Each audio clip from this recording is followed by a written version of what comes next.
at the numbers involved and the fact that we are going to become a minority in our own country before 2050, well before 2050 for the younger people, that I term to be genocide. And I'm backed up again by the United Nations definition on genocide, which quite specifically says, in the present convention, genocide means any of the acts committed with intent to destroy, in whole or in part, a national, ethical, racial or religious group, and deliberately inflicting on that group conditions of life calculated to bring about its physical destruction, in whole or in part.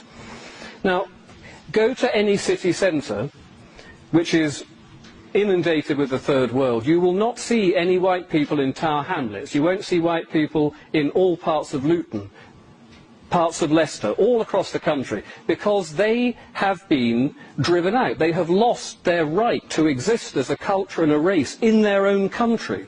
This is what's happened in an incredibly short period of time, and it started from a small base. Now that small base of people, when they double, when their demographic doubles from 100,000 to 200,000, it doesn't really matter.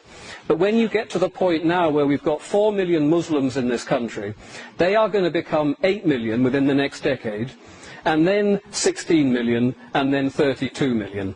And we, meanwhile, are dwindling as a race.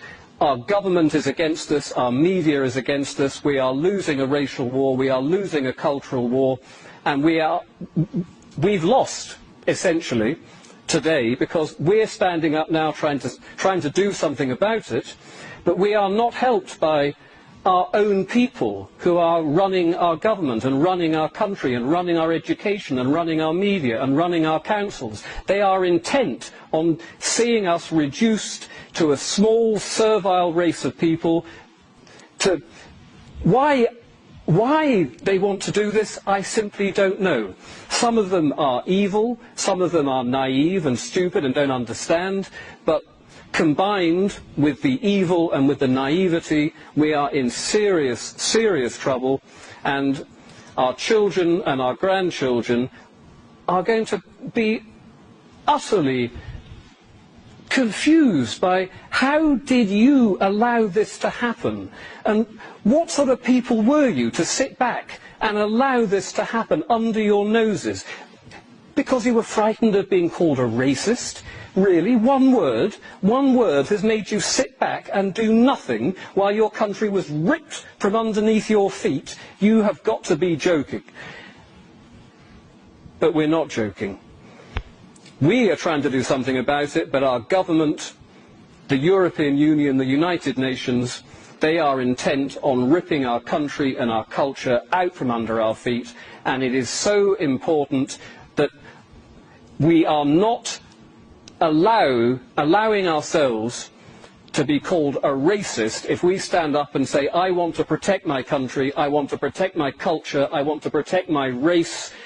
You are the racist, because what you are doing is probably the most evil act of criminal racism carried out in the history of mankind. You have deliberately reduced an indigenous people to servitude.